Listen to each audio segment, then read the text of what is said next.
Jadi ini rizki kalian ketemu sama Pak Wapres Gus Gibran Raka Buming Raka.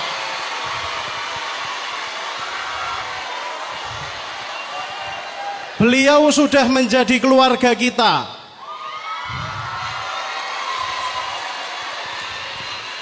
Sebelum pencalonan datang ke sini, setelah menang datang ke sini, ini setelah pelantikan datang ke sini. Tepuk tangan buat Gibran.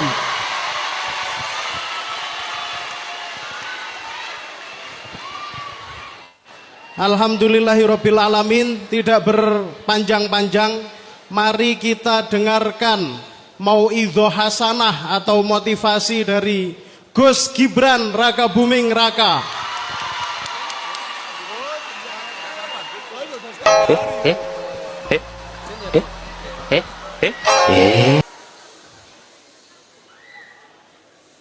Assalamualaikum warahmatullahi wabarakatuh. Nah, Wapres Gibran ya lagi mendapat sorotan dari netizen, di mana Wapres Gibran mendapat sematan nama baru, yaitu dipanggil Gus Gibran. Nah, yang menjadi sorotan netizen di saat Wapres Gibran ya atau Gus Gibran ini diminta untuk memberi mauizah ataupun motivasi kepada anak-anak santri, sehingga ya ekspresi muka Gibran langsung kelihatan seperti kayak orang kebingungan. Bahkan netizen mengatakan belum apa-apa sudah pucat ya menghadapi anak-anak sekolah atau anak-anak santri yang hadir pada saat itu. Baik, langsung saja kita simak videonya. Gus Gibran. Nih, lihat videonya nih. Jadi ini rizki kalian ketemu sama Pak Wapres Gus Gibran Raka Buming Raka.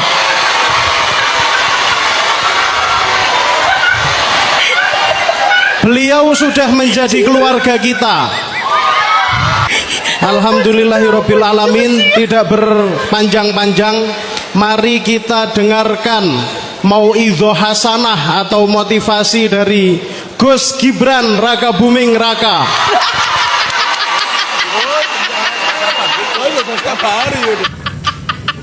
Capek gua, guys. Entah kenapa ya.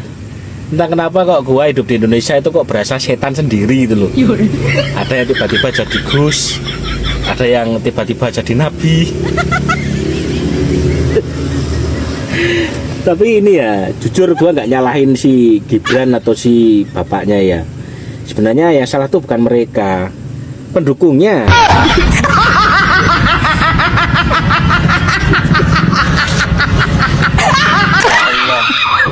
Yang Gus Gibran Sendiko Daud Gus Gibran, beliau ini seorang Gus yang ahli AI, ahli orang ini, dan beliau ini adalah anak seorang wali besar, yakni anak Kiai Joko.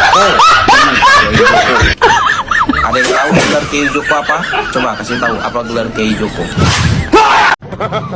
Mas, mana janji Mas, mana 19 juta lapangan pekerjaannya kok nggak ada, malah jadinya 19 juta. Mas Gibran, tolong ya diperbanyak bacanya, perbanyak literasinya, dan juga jangan makan asam susu. Ada Gus terbaru nih guys, mau memberikan mauidhah hasanah kepada kalian. Pada umumnya Gus itu adalah anaknya seorang kiai. Tapi kalau Gus yang ini beda guys. Penasaran kalau gak tonton guys, mauidhah hasanah dari seorang Gus. Alhamdulillahirabbil alamin, tidak berpanjang-panjang, mari kita dengarkan mauidhah hasanah atau motivasi dari Gus Gibran Raka Buming Raka.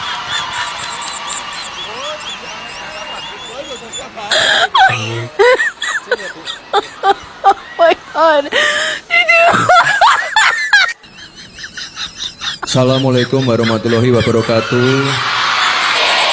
Hari ini kami serahkan laptop, ya harapannya agar para santri ini bisa lebih mengikuti tantangan zaman. Sekarang sudah zamannya AI. zamannya blockchain. Ya, harapannya nanti tidak ada yang ketinggalan.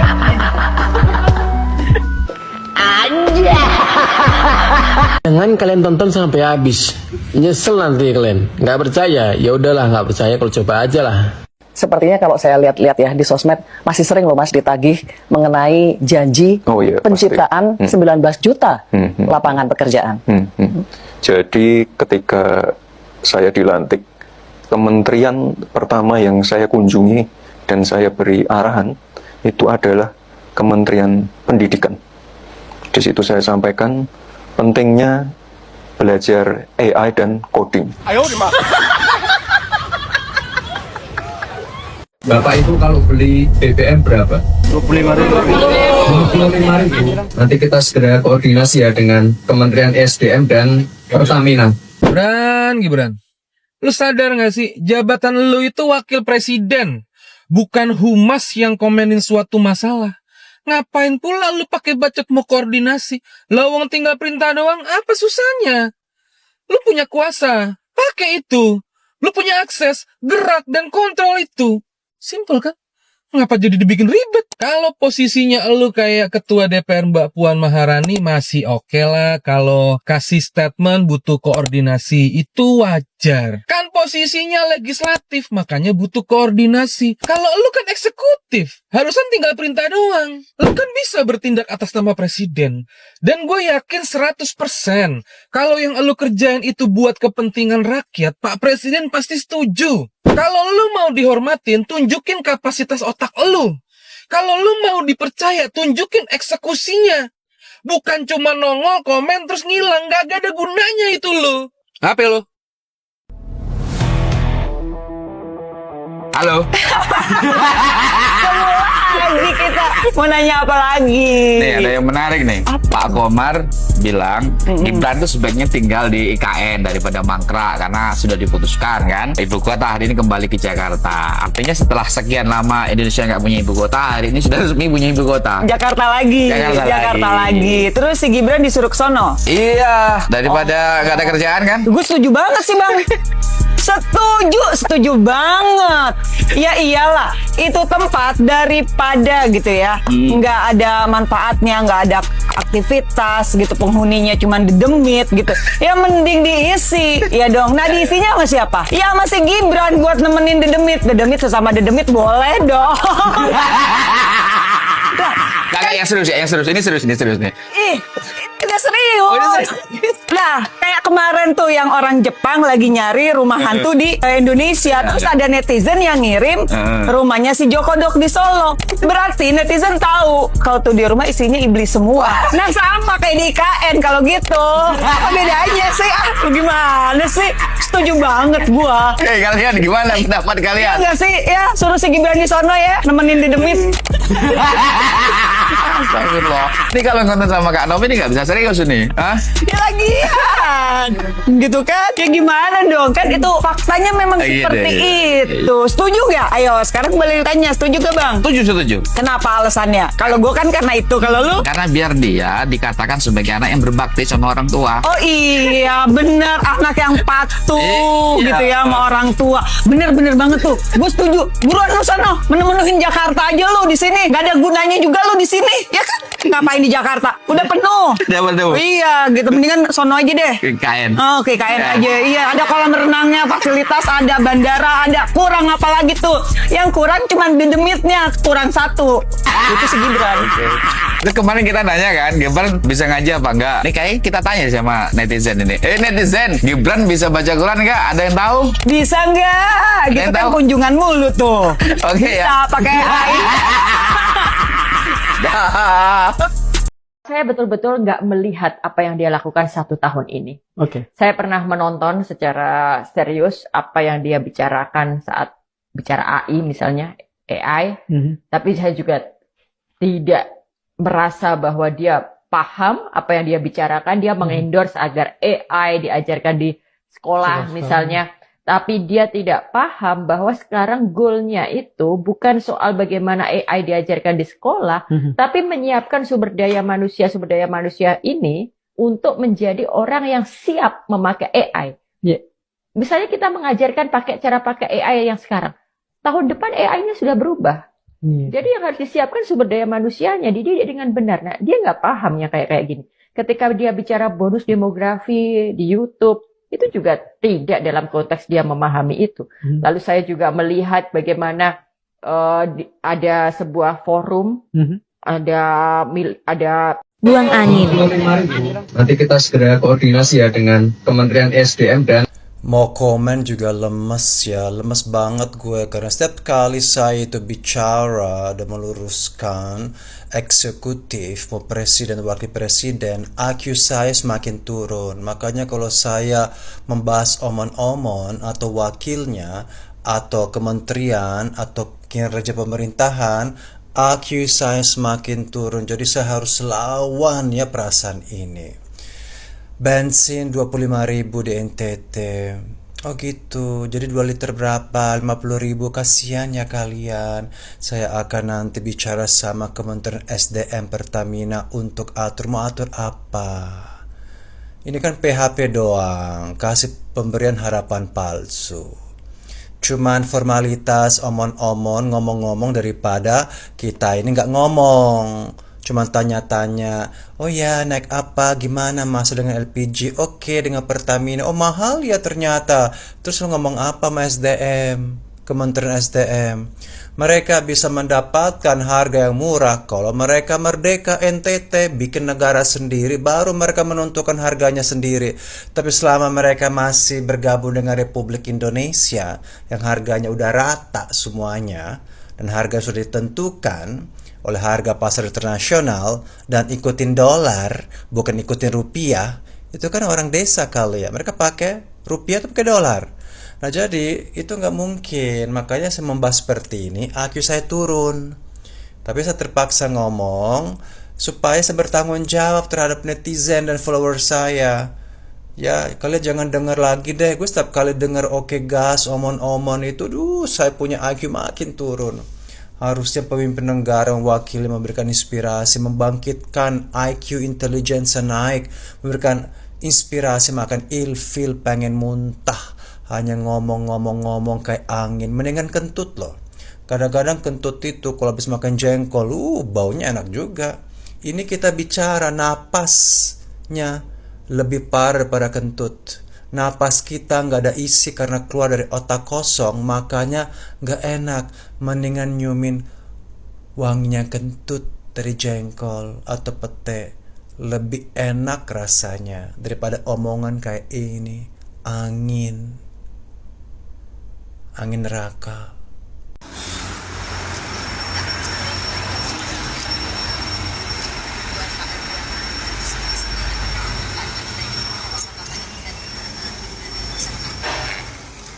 Ya, baik, terima kasih teman-teman media. Assalamualaikum warahmatullahi wabarakatuh. Salam sejahtera, salam Om Swastiastu, Namo Buddhaya, salam kebajikan. Jadi pagi hari ini bersama Bu Gubernur, Pak Bupati, Pak Wali Kota, Forkopimda, Pangdam Kapolda, jam 7 pagi tadi kita nyekar ke makamnya Pak Presiden Soekarno, sang proklamator. Kemarin kita juga berkunjung ke salah satu pondok Gus Idam, dan ini kita mengunjungi acara rangkaian dari Haul Bung Karno, yaitu pasar jadul di alun-alun Blitar. Saya kira ini luar biasa sekali UMKM di Blitar dan sekitarnya. Tadi saya juga mampir ke salah satu sentra industri kendang. Tadi saya pesan ke Pak Wali untuk melebarkan sayapnya ke Afrika. Jadi tadi juga saya bertemu dengan beberapa owner pengrajin kendang. Kita dorong lagi untuk penjualan online-nya ya Pak. Tadi saya pesan untuk merangkul e-commerce dan juga untuk meningkatkan penjualan secara online. Kalau yang saya tangkap pertanyaan dari wartawan, meskipun volume Wartawannya kecil atau sengaja dikecilkan. Ini yang saya tangkap. Tanya kepada Gibran bagaimana pangsa pasar tentang UMKM, pangsa pasarnya. Tetapi jawaban Gibran itu ngalor ngidul, malah saya datang ke sini, ke Jawa Timur, ke Ngawi bersama Pak ini, Pak itu, Ibu ini, Ibu itu. Kita berkunjung ke sini, ke situ, kunjung ini, kunjung itu. Terus yang saya tangkap dari Gibran tadi, penjualan secara online dan e-commerce. Ya, jadi gini ya, nggak perlu panjang lebar geladrah ngalor ngidul sing ra jelas. Saya cuman gaya kepemimpinan dia ini nggak jelas. Cobalah kamu belajar dari Bu Sherly. Bu Sherly itu segala macam kasus dan permasalahan serta jeritan masyarakat rakyat Maluku Utara beliau paham. Mulai dari bangunan sipil, mulai dari sekolahan kesehatan, nelayan, terus pertanian juga, apa meneh ngantek lali rata sebut ke, review makanan. Dia itu kayak orang cerdas cermat. Kalau dengan masyarakat, dengan Bu Kadis, Pak Kadis pun seperti itu. Dia jawabnya tes tes tes, tidak melenceng seperti Anda ini. Dan dari Bu Sherly serta dari saya melihat kamu berbicara, saya jadi tahu kualitas Anda seperti apa dan gimana.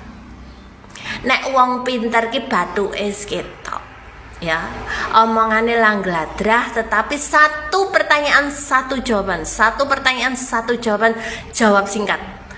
Kowe tanding Bu Sherly yo gelagepen cok. Kamu juga bicaranya mau ke sini, saya mau kunjungan ke sini dengan Pak ini, Pak itu, dengan Bu ini, Bu itu. Aduh, gak penting. Gak usah, pertanyaannya apa, jawabannya apa, udah itu aja. Kamu mau kunjungan, mau jengking, mau guleng-guleng, arep meledeng, ora urusan, masyarakat ora urusan. Kowe kunjungane ngendi ora urusan. Sing genah kamu sekarang posisi di mana sudah dijelaskan dalam pemberitaan. Ora sambok baleni tok jelaskene kowe lunga ning kono karo sapa, didampingi sapa, ora penting. Intinya kamu itu ditanyain tentang pangsa pasar UMKM seperti apa. Orang nyambung. Jenenge baterai kembung. Assalamualaikum warahmatullahi wabarakatuh.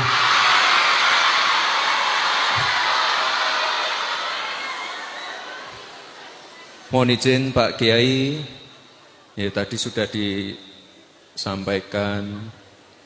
Ini ketiga kalinya saya datang ke pondok ini.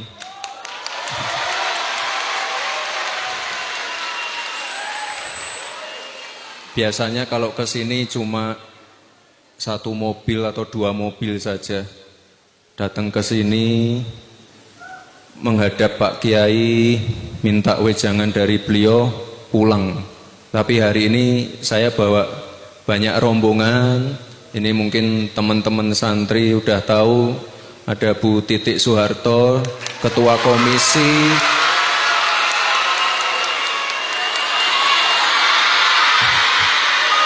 Ketua Komisi 4 DPR RI, lalu ada Pak Danang dari Komisi 5,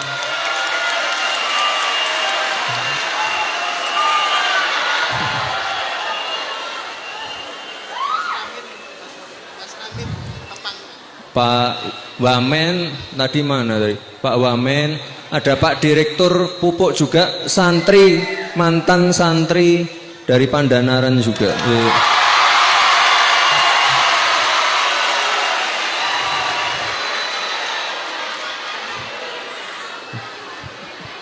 Dirut PT Pupuk, pernah nyantri di sini. Luar biasa sekali Pak Kiai. Nah, hari ini saya titip ke teman-teman semua. Ini tadi ada CSR laptop dari Blibli. Terima kasih sekali Blibli. Ini ada laptop, kita serahkan langsung ke pondok. Ya harapannya ini, kalau santri kan sudah pasti akhlaknya baik, ngajinya baik. Hari ini kami serahkan laptop, ya harapannya agar para santri ini bisa lebih mengikuti tantangan zaman. Sekarang sudah zamannya AI, zamannya blockchain. Harapannya nanti tidak ada yang ketinggalan. Dan nanti kalau Pak Kiai, Gus, nanti kalau butuh guru atau trainer nanti bisa kita kirim dari Jakarta ya.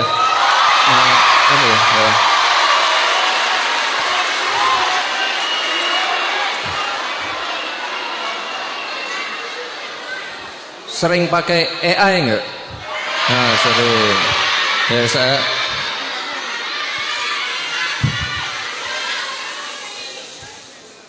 yang sudah ya alhamdulillah, yang belum nanti kita ajari, nggak apa-apa. Yang penting laptopnya sudah datang dulu, disupport oleh Blibli, dan kita pengen teman-teman semua bisa mengikuti perkembangan zaman dengan baik, menggunakan teknologi terkini dengan baik. Tadi pagi saya dengan Bu Titi, dengan Pak Danang ke sawah dulu sebelum ke pondok ya. Kita ke sawah, kita panen tebu. Itu pun sekarang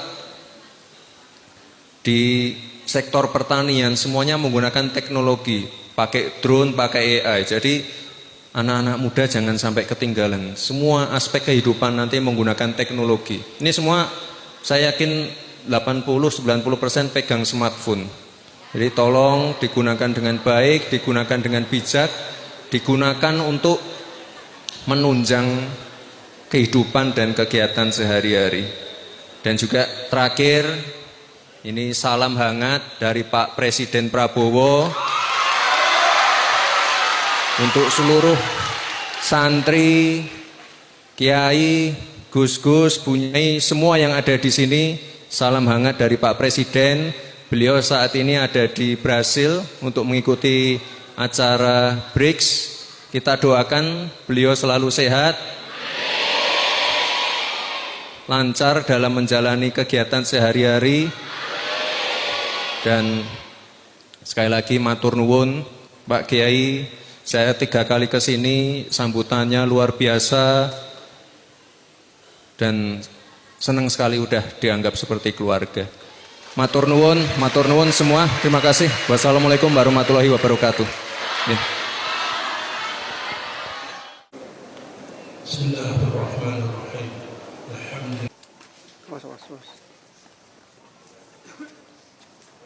Mas.